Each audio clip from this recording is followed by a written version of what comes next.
Wouldn't it be an honor to come and talk to a few people and visit with a few people? And those few people are really important because they administer the greatest school district in the state of Texas. And I'm sure that the Judson Rockets will prove that to be true Saturday. I need to put my glasses on so I can look and see what I'm saying. But I was asked in October to give a little short history about Congress and the educational system in this area. And Mr. Hoffman said, make it short. Well, being related to Veronica, you know that I can't do anything real quick, you know. But I would like to, it's really hard to talk about a presentation that you made for a particular place and time and then redo it some other place where the situation is not the same. So let me paint a little picture for you of where this was given. This was given at the groundbreaking for the Converse Elementary, and I don't know if you all know where Farm to Market 1516 is or where the new Converse Elementary will be. Well, it's on top of a hill, and it overlooks a nice little valley with the Solitrio Creek running through that creek. And it'd be a great place for the children to be able to have a beautiful view. But there's an important thing on the other side of that Solitrio Creek. That's where the old 1864 school was first built. And then another facility, which was a German singing hall, was about 200 yards away from that, where all the plays and everything was done. So I want you to picture that we're up on top of a hill now. It's October the 16th. It's a Tuesday morning. There's nice balmy breeze blowing. It was nice and cool. Had a great group of people there. So I'd like to give you that presentation that I made at that time. It all started with the immigration of the German settlers into the New Braunfels and Burney and Fredericksburg area. And this happened between 1845 and 1855 when the majority came.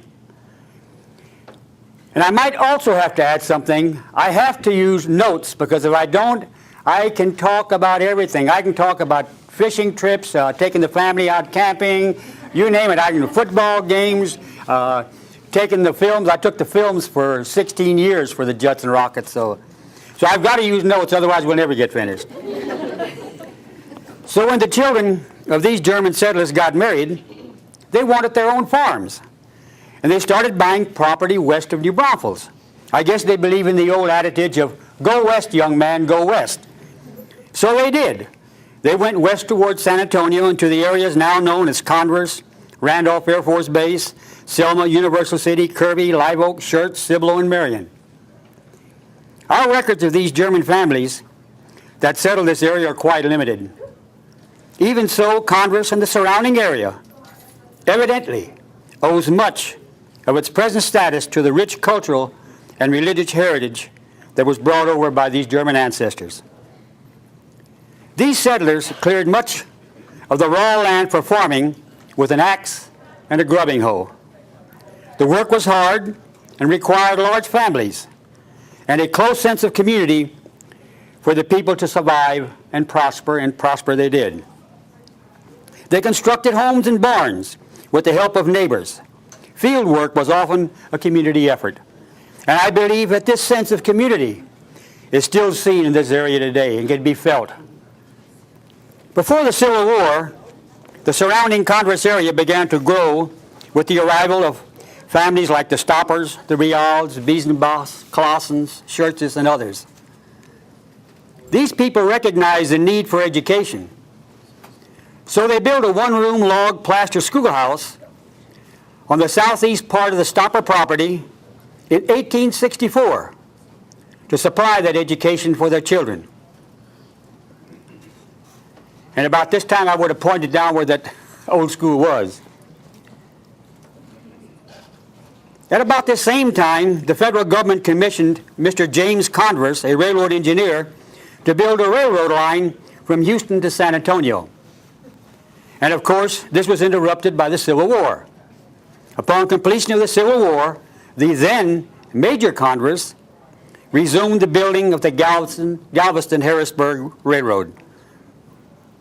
In 1872, Major Converse purchased 4 pieces of property along the railroad track and Gibbsboro Road that went up and included part of Randolph Air Force Base.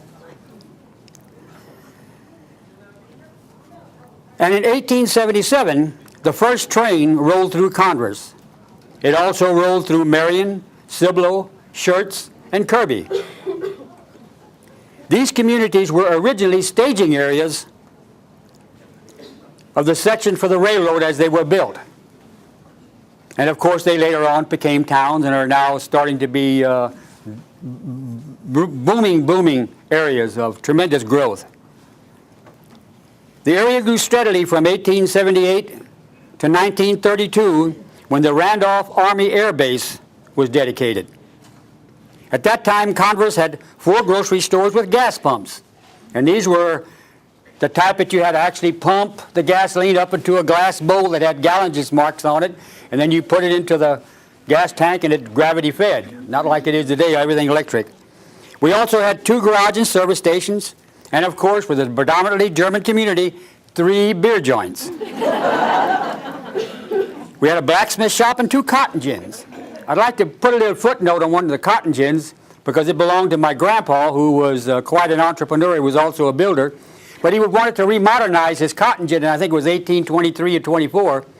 And people told him, well, you know, if you turn that into electric gin, it first of all will give you electricity for this area, but it'll also, you'll be able to outproduce your competitor. Being an entrepreneur, he liked the sound of that, of being able to outproduce his competitor. So he did. Between 1824 to 1826, they did run an electrical line out there, and all the people on close by to that electric line got electricity, and of course Congress got electricity at that same time. We also had a hotel and a post office. But let's go back to 1891, when a group of men met at the old 1864 schoolhouse on the Stopper property to form a German singing club called the Solitrio Liederkranz. And I guess they called it Solitrio because it was right next to the Solitrio Creek. And they used that old school and sang in that old school until 1891, when Joe Biesenbach, a member of that organization, donated an acre of land to build a sing-a-holly, which in German is a singing hall, where they could sing songs and, of course, drink beer. With Germans, I think singing and drinking beer kind of goes together. They built the sing-a-holly that same year, and it was about 200 yards away from the old 1864 school. But that same year, tragedy struck. The fire destroyed the sing-a-holly. But to show you the tenacity of those ancestors, they rebuilt that sing-a-holly that same year, and in the same location. And it was used in that same location until 1923, I'm sorry, I've got my dates all wrong, 1923. When it was moved to Converse, where it remained in use until it was torn down to make room for the City of Converse Justice Center a few years ago. And the reason I brought up this sing-a-holly, it was a community center. All the school plays, all the family school functions were held in this sing-a-holly, as were 50th anniversaries, weddings, dances, and it was just a great place to visit. And it was very instrumental to this education of this area. The reason they moved it, though, was previously the Stopper Property 1864 school was vacated when a new 2-room schoolhouse was built on a site in the southeast corner of FM 1516, which at that time was called Real Road, and Old Highway 78. It's by the 2 cemeteries, if you know where that is. And then when you're driving north on 1516, south on 1516, it'll be on the right-hand side, and there's a bunch of old palm trees there. The building is no longer there, but the palm trees are. And my mother attended that school, I attended that school, and our oldest son attended that school. Its second principal, Henry Metzger, who taught in the Converse Common School for almost 40 years, was a stern and loving disciplinarian who believed in reading, writing, and arithmetic. He couldn't say arithmetic.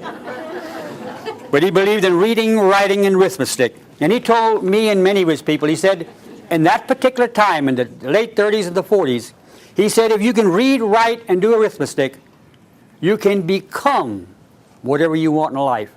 Because with the libraries that we have at this time, there in that library is something that you want to be, and somebody's already written a book about it. So all you have to do is follow the book. And I believe he was really right. He also believed in duty and honor to his country. Mr. Metzger was rewarded for his great leadership through those years by putting his name on the Metzger Middle School on Ben Singleman Road, which is about halfway between Converse and Kirby. The Converse Common School remained open until 1858, when the common school districts of Converse, Kirby, and Selma combined it to form Rural School District Number 8. The new school board soon voted to rename it to the Judson School District. And in 1959, it had one building and 8 seniors graduating that year. And it's located at the present Judson Red Campus, where it is today. It became the Judson Independent School District in 1966. A couple of little footnotes I'd like to give you. In 1959, the first grade of the Converse Elementary was held in the first half of the year in the Converse Volunteer Fire Department. And in the second year, it was held in the old Converse Common School again. Also, another I think that you might find really interesting, in 1966, Mr. Hare, who was the band director and had great vision, wanted to form a Judson marching band. Well, he didn't have enough students to have a marching band. So being the visionary he was, he went to the 3 elementary schools and got those that wanted to play in a band. He got the 6th, 7th, and 8th graders that wanted to play, and he formed them a big Judson marching band. And of course, he also wrote the Judson school song. So he was a great visionary man. In 1960, a new Converse Elementary was completed and opened at Seguin Street and Highway 78, which is still used today. It's been added on to several times. But due to the tremendous growth experienced in the Converse, Kirby, Live Oak, Universal City, Selma areas, a second Judson campus was built, the Gray campus. And when the attendance of the Gray and the Red campus combined went to well over 5,000 students, Wagner High School was built over on Foster Road. An example of how this area has grown, in 1952, when Elaine and I, when I was fortunate enough to marry her, we had 150 to 160 people in Converse. Right now we have about 16,500 people, and we're growing, this whole area is growing at the rate of 5 to 10% per year. That's incredible growth. And I think the school district is doing a fantastic job staying ahead of that growth. The present Converse Elementary School does not meet the needs of this area, of that area anymore. Therefore, a new, larger, state-of-the-art Converse Elementary is being built on 1516 on the site where you can see where it's already been working on, and it will overlook the old 1864 school site. This new Converse Elementary School will keep the 143-year tradition of education excellence alive for the citizens of this great area. I thank you for listening and let me giving me the opportunity to give you a little history about this local area. And I want to, God bless each and every one of you, and a Merry Christmas and a Happy New Year to you and to your families. And do keep the continued great growth and the great work that you all have done in the Judson School District.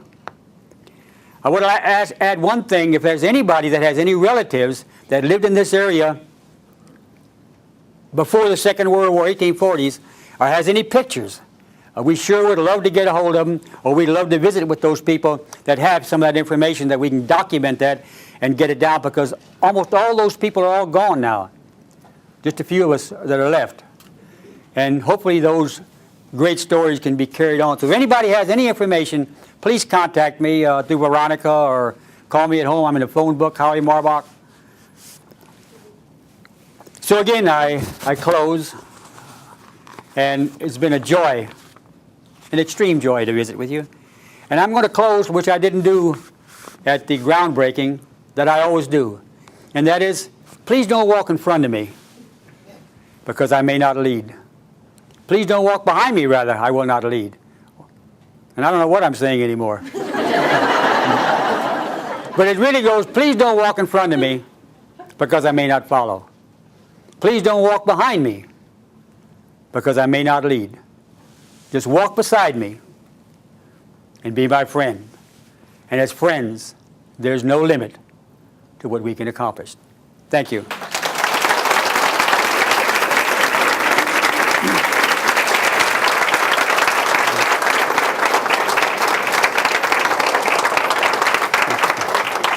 Thank you, Mr. Marbach. That was awesome.